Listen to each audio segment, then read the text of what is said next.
Hello friends, welcome to my channel.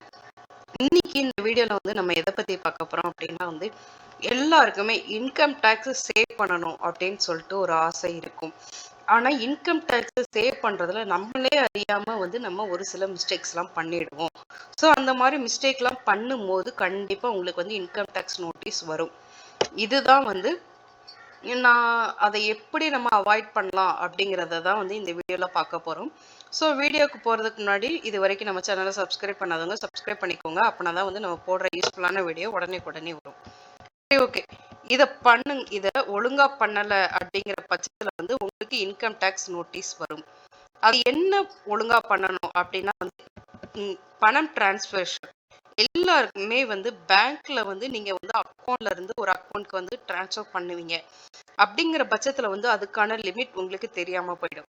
So அந்த பட்சத்துல உங்களுக்கான நீங்க எந்த பேங்க்ல அக்கௌண்ட் வச்சிருக்கீங்களோ அந்த பேங்க் உடனே இன்கம் டேக்ஸ் ஆஃபீஸ்க்கு நோட் சொல்லிடுவாங்க, தகவல் சொல்லிடுவாங்க. உங்களுடைய அக்கௌண்ட்ல இவ்வளவு பணம் இருந்தது, இப்படி டிரான்ஸ்ஃபர் பண்ணிருக்காங்க அப்படின்னு சொல்லிட்டு. ஸோ அதனால உங்களுக்கு இன்கம் டேக்ஸ் நிறையவே உண்டு. ஓகே, அதாவது கிரெடிட் கார்டுகள் நீங்க அதிகமாக பயன்படுத்தினால் உங்கள் பில் 1 லட்சம் அல்லது அதற்கு மேல 1 லட்சத்தை விட மேல நீங்க அதிகமா பில் வச்சிருக்கீங்க. அந்த பில்ல நீங்க உடனே க்ளோஸ் பண்ணுவீங்க தெரியுமா? 1 லட்ச ரூபாய் 2 லட்ச ரூபாயை நீங்க உடனே க்ளோஸ் பண்ணும்போது உங்களுக்கு உடனே எதனால இந்த அமௌண்ட் வந்தது அப்படிங்கிறது இன்கம் டேக்ஸ் நோட்டீஸ்க்கு போயிடும். அதுதான் ஃபர்ஸ்ட். நீங்க நிறைய கிரெடிட் கார்டு பில் க்ளோஸ் பண்ணும்போது கொஞ்சம் கவனமா இருக்கணும்.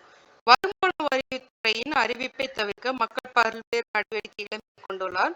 சில பரிவர்த்தனை விதிகளை பற்றி தெரிந்து கொள்வோம். அதாவது சில பரிவர்த்தனை விதிகளை பத்தி இந்த வீடியோல நம்ம பார்க்க போறோம். அதாவது வங்கி கணக்குல எவ்வளவு பணத்தினாலும் டெபாசிட் செய்யலாம்னு நினைக்கிறாங்க. ஆனா அது கிடையவே கிடையாது. ஒரு நபர் ஒரு நிதியாண்டில் 10 லட்சம் அல்லது அதற்கு மேல் ரொக்கமாக டெபாசிட் செய்தால் அந்த தகவலை உடனே இன்கம் டேக்ஸ் அந்த தெரிவிச்சிடும். ஓகே, நீங்க மேல டெபாசிட் பண்றீங்க அப்படிங்கிற பட்சத்துல உங்களோட பேங்க் அவங்களுக்கு ஸ்ட்ரைட்டா இன்ஃபார்ம் கொடுத்துருவாங்க. இந்த தொகையில ஒன்று அல்லது அதற்கு மேற்பட்ட கணக்குகளில் செய்யப்படலாம்.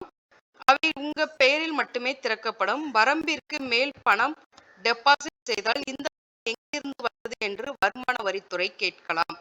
சட்டவிரோதமாக பணம் சம்பாதித்துள்ளதாக என்பதை அறிவதே இதன் நோக்கம். ஓகே, ஸோ நீங்க நிறைய டெபாசிட் பண்ணும்போது இந்த பணம் எப்படி வந்துச்சு அப்படின்னு சொல்லி உங்களுக்கு கொஸ்டின் கேட்பாங்க. நீங்க அதை தெளிவா இருந்துக்கோங்க.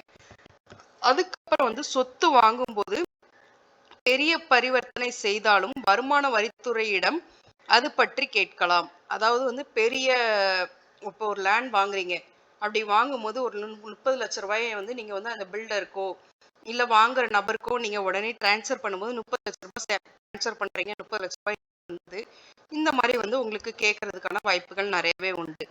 சொத்து பதிவாளர் இந்த தகவலை வருமான வரித்துறைக்கு அழைக்கிறார். அதாவது இந்த தகவலை யார் கொடுக்குறாங்க அப்படின்னா சொத்து பதிவாங்கல பத்திர ஆபீஸ்ல இருந்து இந்த இன்ஃபர்மேஷன் உங்களுடைய இன்கம் டேக்ஸ் டிபார்ட்மெண்ட்டுக்கு போயிடும்.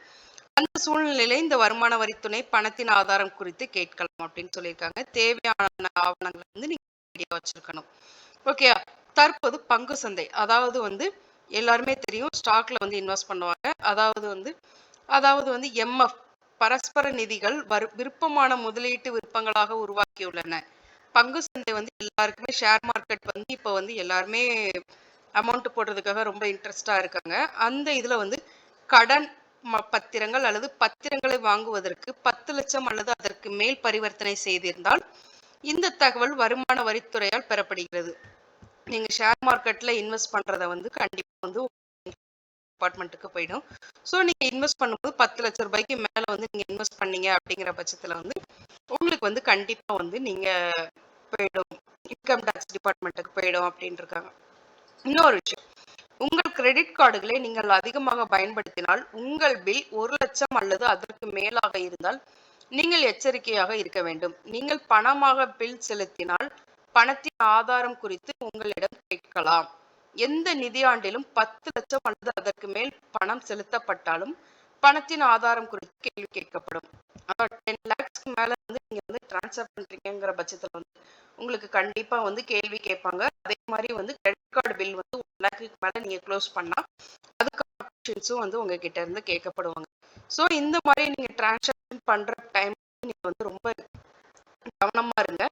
ஏன்னா வந்து இன்கம் டாக்ஸ்ல இருந்து கண்டிப்பா உங்களுக்கு கேள்வி கேட்கப்படும், நோட்டீஸ் வரும்.